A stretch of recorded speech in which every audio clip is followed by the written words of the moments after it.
Okay, so today we'll be focusing on the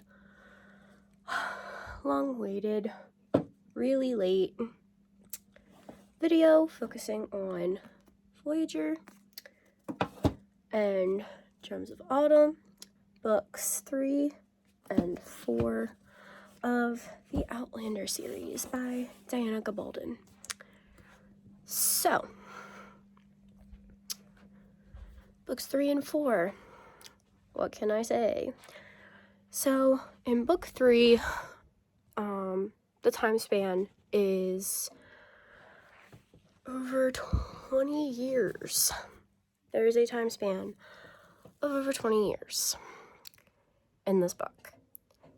And the pacing is definitely not my favorite, but I'm kind of glad we get to see the 20 years, all of the 20 years, because there could have just been a big time gap that we would have had to live with. But luckily, we don't have to. There we go. Okay, so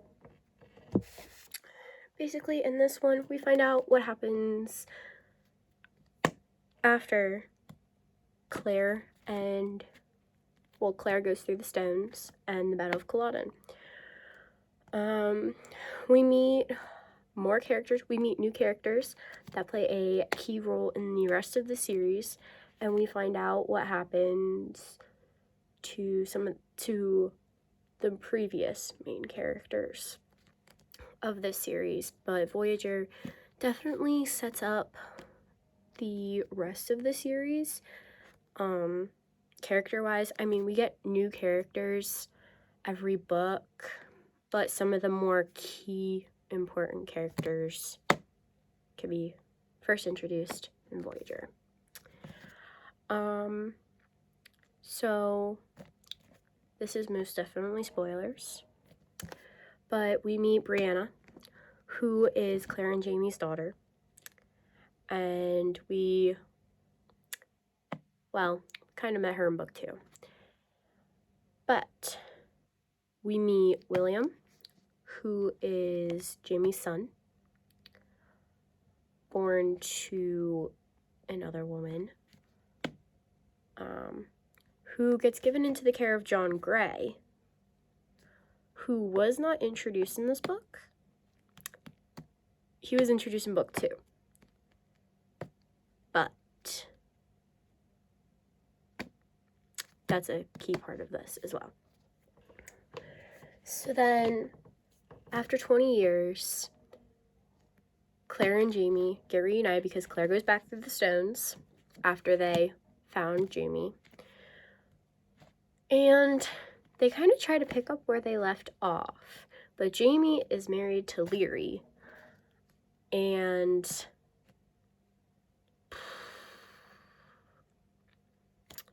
let's just say Leary has not changed too much in regards to Claire. Her opinion of Claire has not changed very much. But Fergus is back, and he marries Leary's daughter, Marcelly. Well, they get handfast, and then when everybody goes over and lands in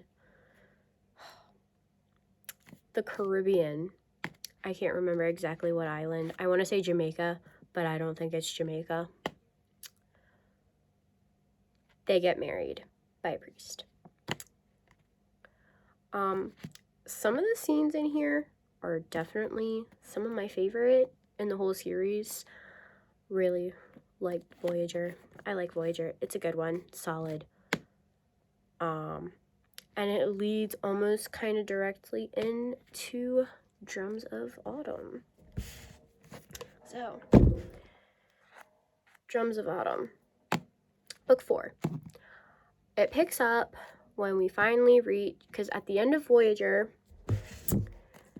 Claire and Jamie land on the coast of Georgia, North America. They made it to the continent from the islands. So they've been on the continent for a while. It starts off with a hanging. And here, at this hanging, after this hanging, they meet Stephen Bonnet, who is an Irish pirate. And he comes back later. Jamie lets him go. Like, saves life, whatever, lets him go. They decide to go to North Carolina, Jamie and Claire. And first they meet Jamie's Aunt Jocasta, who owns a plantation called River Run near Cross Creek in North Carolina. And Jocasta wants Jamie to take over and be her heir. Jamie doesn't really want it. So Jamie takes Governor Tryon's offer of land, and he and Claire go and make a homestead with young Ian and Fergus. Fergus is there. At the beginning, Marsley's in Jamaica, pregnant, and then her and the new baby will come to the mainland in the spring. But Jamie and Claire set up a place. They call it Fraser's Ridge in North Carolina. And it's in the mountains. It's great.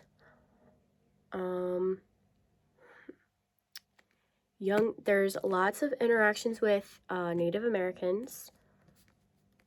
And then Ian in particular definitely kind of fits in with the Native Americans, gets along with them really well, goes hunting with them, and things like that. Which is important for what happens at the end of Drums of Autumn. So, in this book, Lord John Grey comes and visits Fraser's Ridge in the cabin and brings Willie along. Willie. And Jamie gets to see his son for the first time since he left Hellwater in book 3 when William was about 5 or so. And he's about 12 now. So it's been about 7 years or so.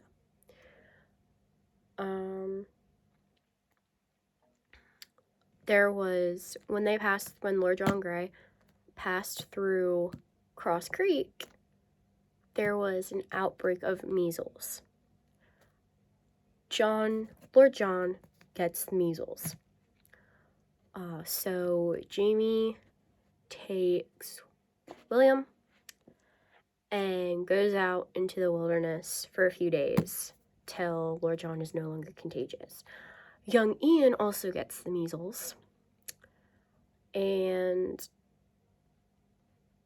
so then Claire is taking care of them. Claire is not a big fan of Lord John because of the fact that Lord John is in love with Jamie.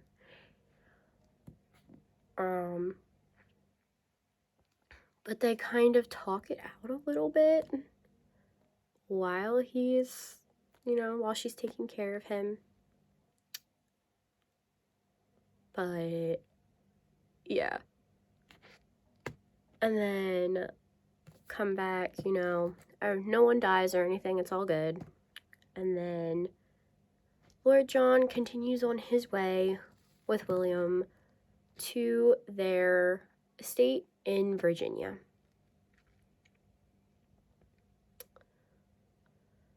And then, in this book, Roger finds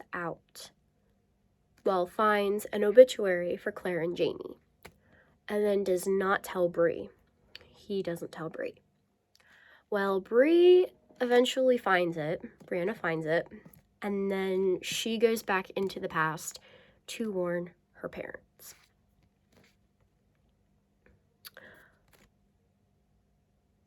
Roger meets up with her, chases her back through the stones, meets up with her.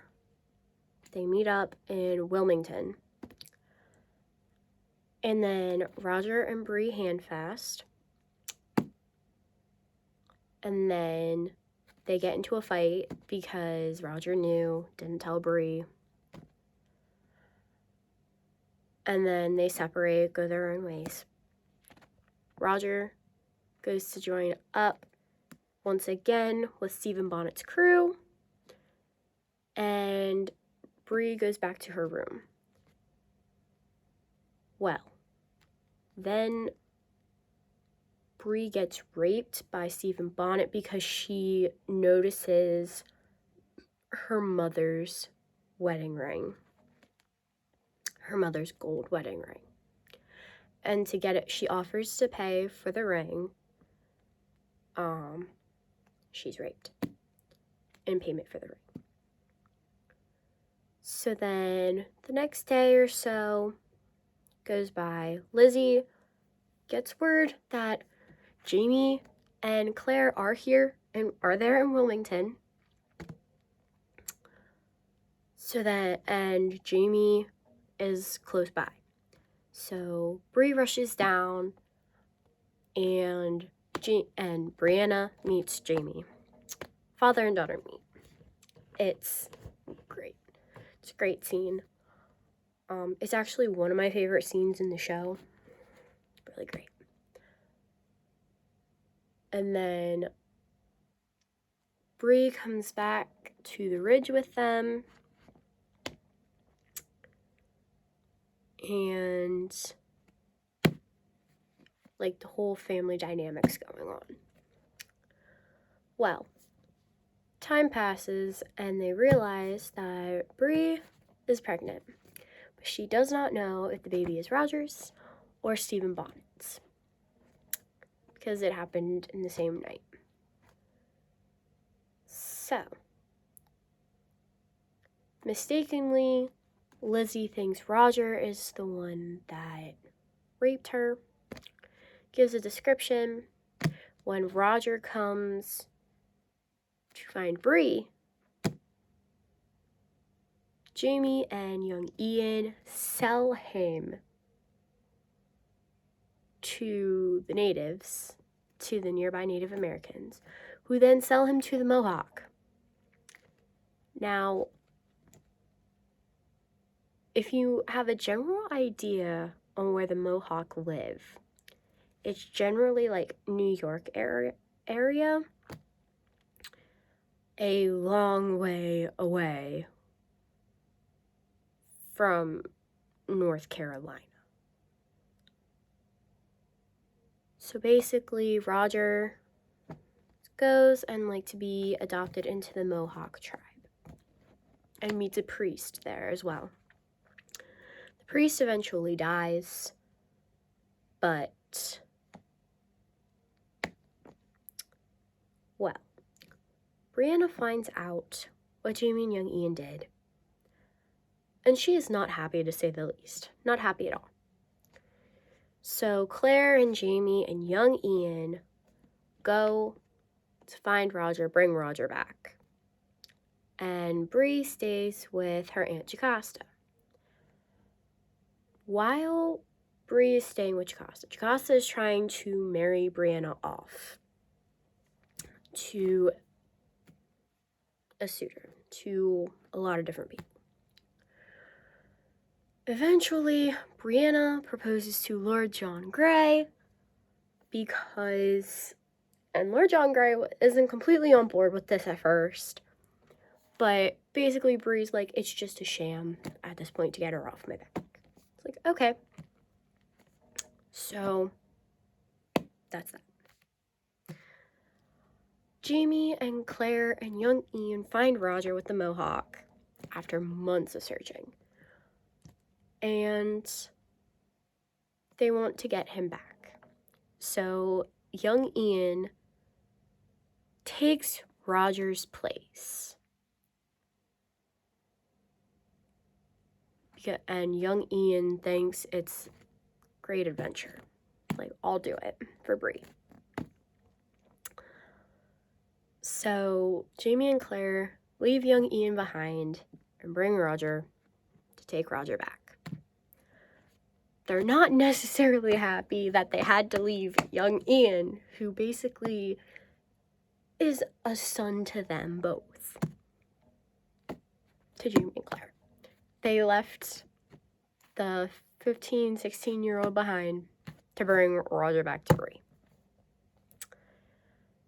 And then Claire tells Roger what happened to Bree.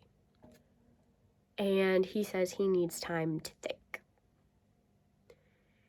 So he takes his good old time and leaves Jamie and Claire. Jamie and Claire go back, and they arrive back at River Run in time before Brianna has the baby.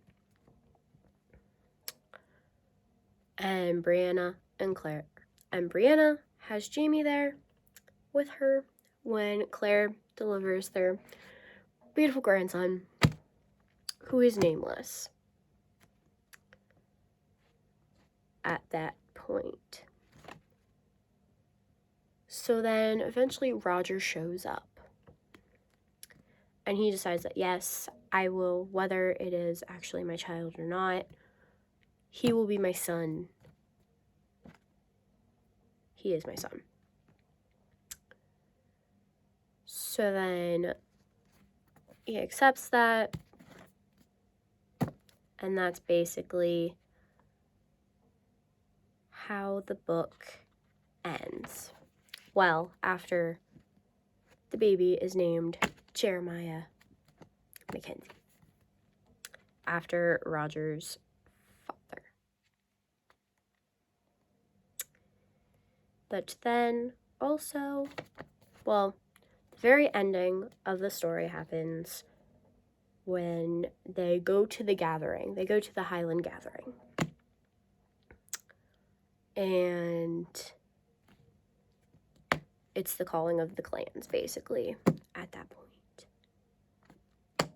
And that is how the story ends.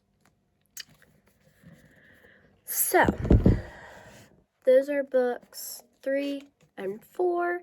If I forgot any big important points, leave it in the comments. I would love to talk about it.